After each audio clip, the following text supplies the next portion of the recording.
So, where are all those conservative constitutional originalists now? Huh. It's pretty ironic to see Republican leaders getting all worked up about Maine and Colorado using the Constitution's insurrectionist ban against Donald Trump. I mean, for years, the GOP has been all about sticking to the literal interpretation of the Constitution, using it as a kind of litmus test to weed out judges who might interpret the Constitution in a more common-sense way.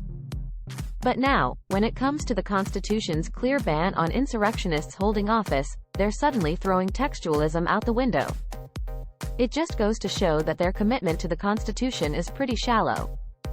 They're choosing Trump over the rule of law, again. Now, let's talk about the Maine Secretary of State. Like Lawrence H. Tribe and Dennis Aftergut, I'm really impressed by her bravery in holding Trump accountable for his actions leading up to January 6, 2021.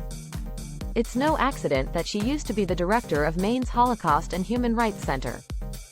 She's learned from Holocaust survivors about the importance of standing up for what's right, even when it's controversial or dangerous.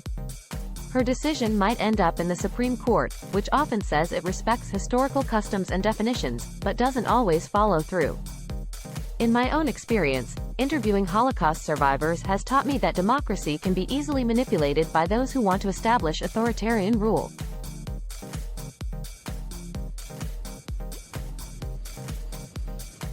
Being on the right side of history, and true democracy, is way more important than public opinion or the judgment of a partisan Supreme Court. Now, let's talk about the 14th Amendment. It's pretty clear that it bars Trump from running for another term. The Constitution doesn't put many limits on who can be president, but being an insurrectionist is definitely one of them. The most conservative justices on the Supreme Court have said that the Constitution should be applied and enforced based on its plain wording. It's pretty obvious that someone who tries to overturn the Constitution shouldn't get another shot at it.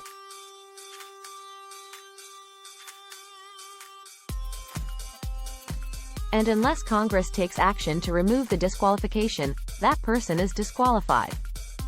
Finally, I want to give a shout out to Maine's Secretary of State. Some people in Maine think her decision is unconstitutional, because Trump hasn't been convicted of insurrection. But the Colorado Supreme Court found that Trump engaged in insurrection. The 14th Amendment doesn't say convicted of, it says engaged in. And the states are free to decide for themselves whether Trump engaged in insurrection.